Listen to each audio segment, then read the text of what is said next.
Hello, everyone, and welcome to tonight's edition of the Draft Countdown Podcast. I'm your host, Brian Bosarge. My normal co-host here, Shane P. Howell, not available this evening due to prior commitments. So I'm going to go at it solo tonight. We're going to recap day 3 of Senior Bowl practice, and we are 83 days, 22 hours, 19 minutes, and 17 seconds away from the 2022 NFL Draft. We are 2 days away from the Reese Senior Bowl.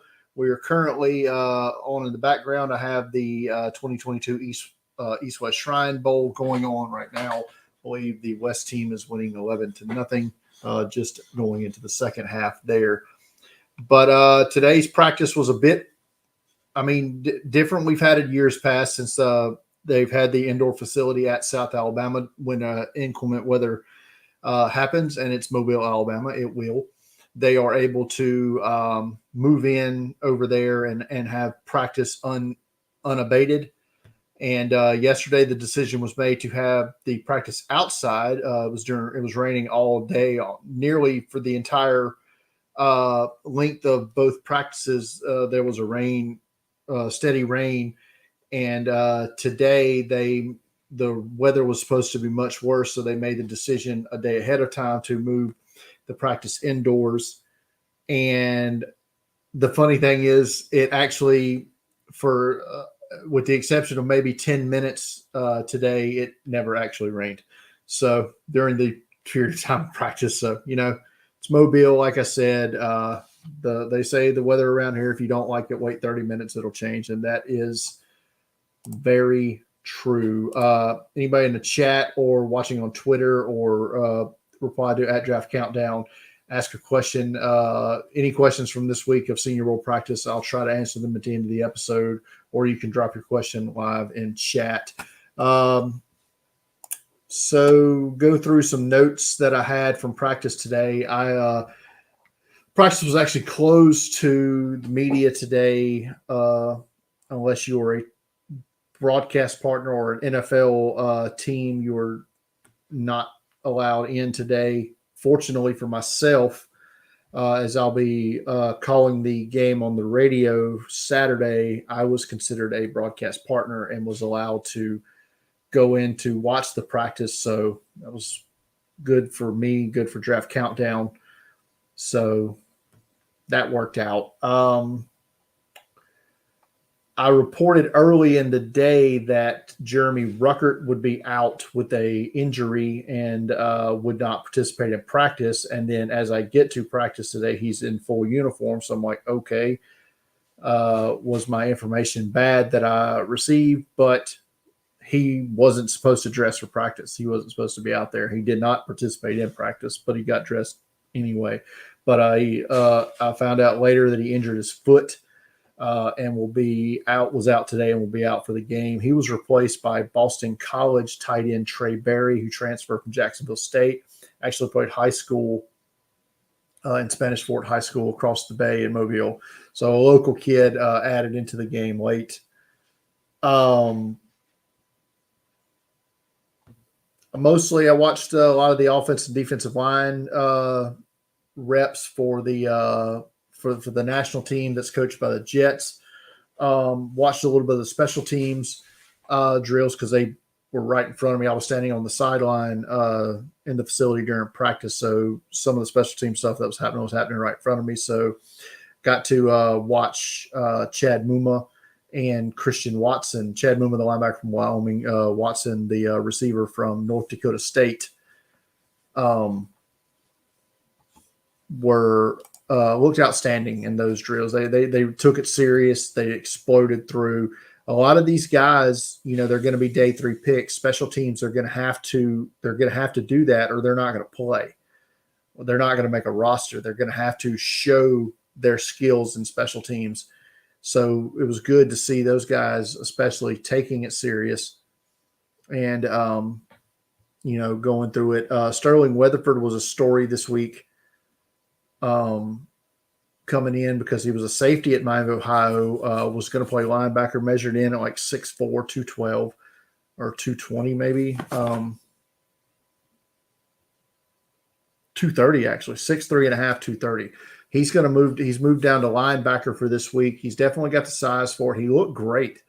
in the movement drills, and he seems to be taking to the coaching well. I think that's going to be a good move for him. Gregory Jr., who I thought has kind of been overmatched at times in the one-on-one drills as a corner, I thought he looked great as a jammer on one of the punt return drills. And Kobe Bryant, the corner who has looked great as a corner, showed off some good skills as a gunner today. And my final special teams note of the day from this practice, watched Andrew Mevis, the kicker from Iowa State, missed like 2 32-yard field goals, which is the equivalent of an NFL extra point in practice. So, adjust your kicker rankings if you must. With that bit of information, another injury I saw it when it happened, take place today during a rep. Haskell Garrett, the Ohio State defensive lineman, went down clutching his shoulder. Could be a shoulder collarbone issue, but he went down in a rep against Andrew Stuber, the Michigan guard, who had a rough day yesterday. Did okay against Garrett here, and then he was a little rougher later. But so I'm making assumptions here that Garrett didn't return to practice. I'm assuming he's not playing Saturday. Adjust your lineup cards accordingly. A couple of defensive linemen that have just stood out all week for the national team. Logan Hall from Houston, he's been great all week. And Travis Jones from UConn, been wearing 57. His power, man, so strong. He's like Hulk strong out there. Jones has had a good week of practice. There's going to be offensive line coaches all over the NFL who are going to love Trevor Penning, not just because of his skill set. Now, he's been up and down with his reps at offensive tackle this week, but his temperament, he's going to get a lot of attention from the coaches. They're going to love it because this cat, he has been pissing people off all week, playing through the whistle, threw poor Tyreek Smith into the goalpost yesterday after a rep, and then they just continue to go at it today a couple of different times. He got under his skin again, got under somebody else's just got on somebody else's nerves again today. You love to see it. It's good stuff. Buried Tyreek Smith in the turf today too. I've talked about Zion Johnson the last couple of days. After practice every day yesterday, including in the driving rain, he was staying after practice, working on snapping the ball. He's playing center this week. Hadn't played it at Boston College. Stayed after practice again today. 3 days in a row now, just getting that extra work in, showing the attention that he's wanting to learn this to make himself more versatile, make himself more valuable to an NFL team. I think he's firmly in the day two mix now. After he's been very good in the one-on-one drills, very good in the team drills, and then with this extra character and everything like this, I think Zion Johnson's going to be drafted, like I said, definitely on day two, possibly high on day two. We'll have to see. One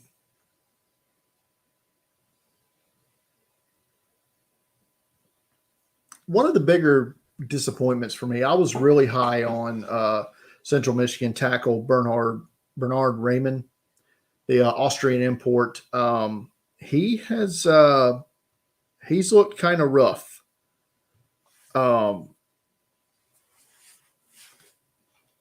This week, and his technique is a bit flawed, so to speak, and he's got the tendency to get the bear hug action going on, and he did it against Arnold Ebiketie on one rep and got flagged for it. He needs to clean that up. He got beat way too many times this week. I can no longer feel comfortable saying I think he's in that late first round area. Sorry about that. Ate dinner really quick before I come on the air. but I can no longer say that I think he's going to be in that first round range. Now I think he's a project.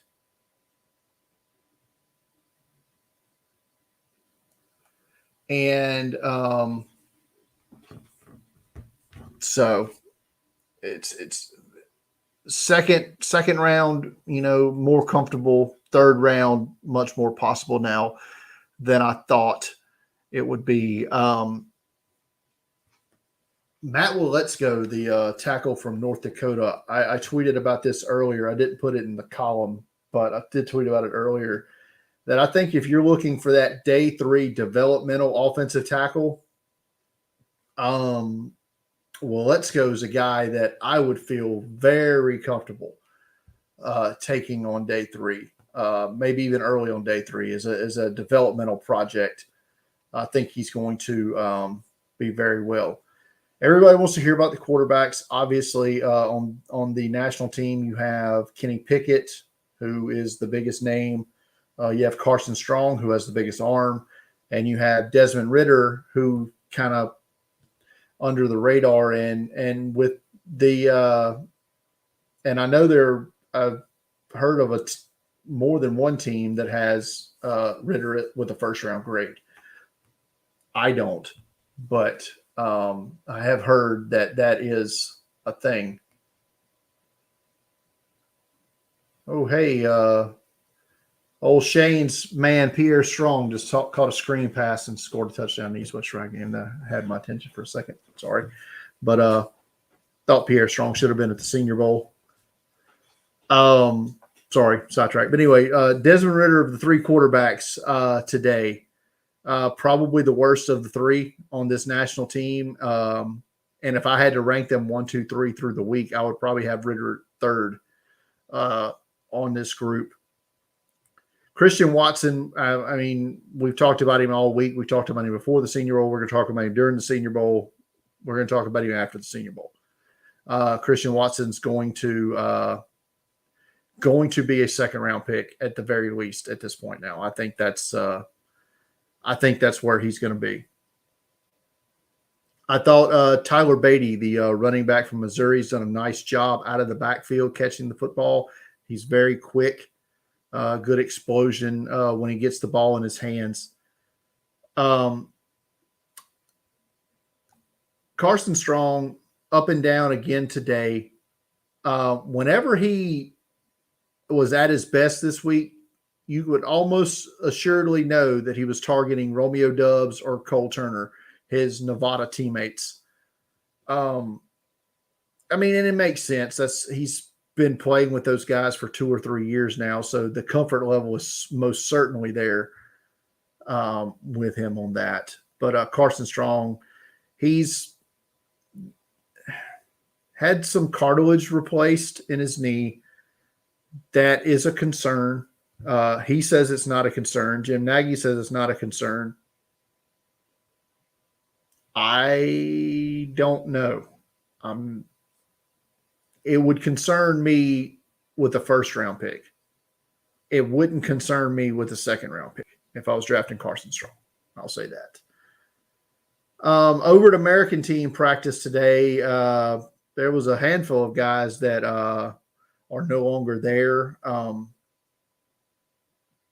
Couple of running backs, Zaquandre White from South Carolina was nowhere to be found at practice today. And Devontae Price, the running back from FIU, was at practice, but he was in like a tracksuit deal. But he was over there by the running backs when they were doing drills nearby where I was standing on the sideline. So I knew he was at least present at the practice, but he did not participate. They brought in Utah running back TJ Pledger to take his place. He was wearing that sweet Utah Rose Bowl helmet for most of practice. Clemson cornerback Mario Goodrich also out. He was not there today. I thought he had a good first two days. So, was a little upset that he wasn't there. They also brought in Sam Houston State wide receiver Jaquez Ezzard and that guy made a case that he probably should have been here the whole time. He's another little squatty, fast wide receiver. We didn't get his weigh-in numbers when he came into Mobile, but he was listed around 5'8", 5'9", probably about 100, probably about $180. But he's shifty. He can go up and get it. They did a little one-on-one pass, and he went up over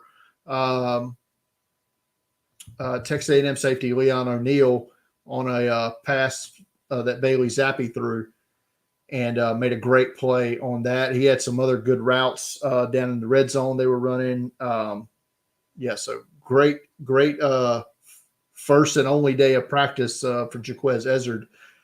Wish I could have saw more of him the rest of the week, but I thought Velus Jones had another solid day of practice. Going to be 24 years old as a rookie. That's going to be a concern. But he's going to be one of the best return men in this draft class. And he separates really well, runs solid routes, not a technician by any means, but enough to, make a play.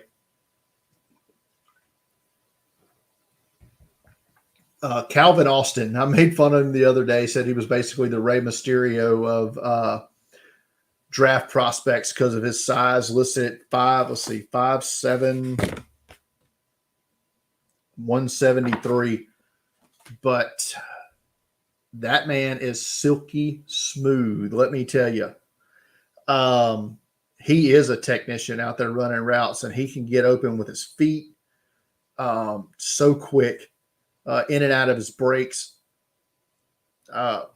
Probably a day 3 pick if I had to guess, just based off his size. He's also took some reps returning kicks and punts this week in practice. So trying to add that extra dimension to his value as well. But a team is going to get a contributor with him on day 3, no doubt about it, with Calvin Austin. Poor Josh Thompson, the cornerback from Texas, had the got the draw with him a couple of times. Did not go well. Haven't seen much out of Josh Thompson this week, to be honest. If we're gonna tell the truth, but Jalen Tolbert, thought he would be better this week than he has. He's been good in spots, but not a consistent 3 days of practice by any means for Jalen Tolbert, the receiver from South Alabama. Got flagged for offensive pass interference on one rep where he just clearly pushed off Alontae Taylor, the corner from Tennessee. Then had a couple other bad reps, one against Cam Taylor-Britt and another against Tyson Anderson from Toledo, who, by the way, has looked great in whenever he's covering the running backs or tight ends. So he's done a good job in coverage. Then when he comes down with the receivers, he's done a good job there. Very versatile player in the secondary is Tyson Anderson, and a guy that I'll probably be moving up on my safety list in a draft that has a dearth of safety prospects. Good to see the work that Tyson Anderson's put in this week. Tariq Woolen, I have some questions again. I questioned his long speed on the first day. That was obviously a mistake because he's one of the fastest players here based on the GPS times. So he's got speed, he's got size, he's got length. His technique needs some refinement. He needs to do a much better job of locating the football. Got lost a couple of times with the ball in the air on plays he could have easily made if he could track the football a little bit better. So I'd like to see him work on that. Bailey Zappi made a couple of nice throws in 7-on-7. Thought he hit a nice tight window, fit the ball into a tight window to Isaiah Likely, the tight end from Coastal Carolina, who is going to firmly leave this week as my tight end 3. Feel pretty confident about saying that as we stand right now. I'm not high on Daniel Bellinger, the tight end from San Diego State. I understand he's a decent blocker, or at least he was on tape, but I don't see any separation skills whatsoever. He's not going to be a good athlete. He's dropped a few passes this week. Just not really seeing it from him will not be in my top 100 right now unless just something miraculously happens, like at the combine, and he comes in and tests like Kyle Pitts or something, which I'm not expecting that at all. Sam Howell had another decent day, made a great throw, put the ball right just over the outstretched hands of Channing Tindall, the linebacker. Ball went about maybe 6 to 8 inches over Channing Tindall's hands, and he fit it into the back of the end zone to Velus Jones. I believe it was Velus Jones. Malik Willis, again, looked like the best quarterback on this American team. I said coming into the week, I said Malik Willis, you could list him on the players who had the most to gain, the players who had the most to lose. He could have been on the top of both lists. Malik Willis has gained this week for sure. He, of the 6 quarterbacks here, Carson Strong is the only one who can even come close to his arm strength, and there isn't a single quarterback here that is near the athlete that Malik Willis is. There was a play down in the they were running red zone where he broke the pocket and just took off and exploded 10 yards to the corner of the end zone. Wasn't a defender anywhere near him or was going to get close for a touchdown there. But he threw a little simple dump off, like a check down pass, and Damien Pierce dropped it in 7-on-7. That was, and I made a note of that because that was the only negative mark I had on Damien Pierce, the running back from Florida, all week. He blocks his ass off.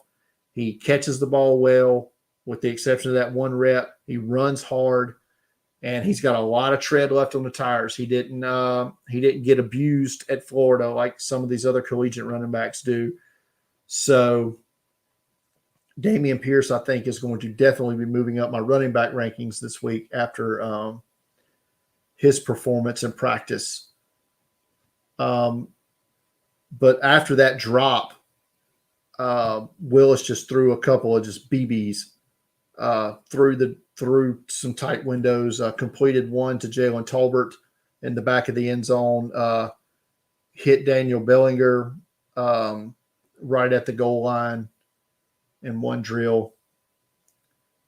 So, yeah, not a whole lot from Trey McBride today. Did have the other tight end who I think is probably the only tight end I like here more than Isaiah Likely. Made a nice sliding grab on a TD in the red zone drill with Sam Howell. So that wraps up day 3 of practice today. I was on the sideline, generally about 30-yard line most, so it's kind of hard to see stuff out on the other side of the field. But I was able to see the stuff that was right in front of me. I'll go back like I did. I went back and watched yesterday's practice film this morning before I went to practice and took a lot of notes on that. So I'll adjust my rankings accordingly as we go forward, and study up for the game on Saturday with how some of these guys looked. And I'll also go back and hit day 1 of practice. I haven't watched that tape yet. Then I'll also finish up with today's practice. So I'll definitely hit all that up tomorrow afternoon and probably early Saturday morning. So yeah, day 3 practices are in the books for the Senior Bowl. The game on Saturday kicks off at 1:30. The game will be broadcast on NFL Network. If you're in the Mobile, Pensacola, Biloxi area, you can listen to the game on the radio, 96.1 The Rocket. I'll be providing color draft commentary with Randy Kennedy and the play-by-play by Mike Grace hosting it. So you can tune in to listen to that. Like I said, if you're in the Mobile area, kickoff at 1:30 on Saturday. The game television on NFL Network. Let's see if there's any questions on Twitter. I do not see any. We did have one question in the chat.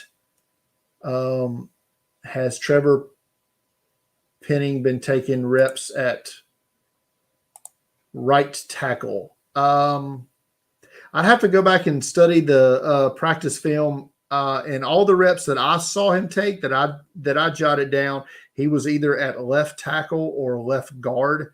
He didn't take many reps inside because it didn't really go well for him when he did. Because I mean, he's probably never played there. But most of the reps almost all the reps I saw him take were at left tackle. And I think that's where he's most comfortable. Not saying he can't play right tackle. So that's going to be that. Thanks for the question, Guy. So that's going to do it for this short and sweet edition of the Draft Countdown podcast, recapping day 3 of Senior Bowl practice. If you listen to us on the audio version, give us a nice rating and give us a nice 5-star rating on there. Write us a review on Apple, Spotify, wherever you get your podcasts. If you like us on YouTube, hit that subscribe button for sure. Hit that notification bell so you'll get notified every time we come up with these late night podcasts here, which, it's not often, when we get out of our comfort zone, but we have been doing it for the Senior Bowl this week. But yeah, so if you got that notification bell on, you'll be notified every time we go live here on YouTube. And you can give us a nice thumbs up there on the videos as well. Help us get seen by more and more people as we get closer to the 2022 NFL draft. Follow me on Twitter at Deep Fried Draft. Follow Shane on Twitter at Shane P. Hallam. Follow Draft Countdown on Twitter at Draft Countdown. Get all of this Senior Bowl information that we've been cramming down your throats for the last week, and we'll continue into doing it next week at draftcountdown.com. And that's going to do it. So until next time, we've got a pretty special episode tomorrow night coming up on the podcast. Thanks, everybody.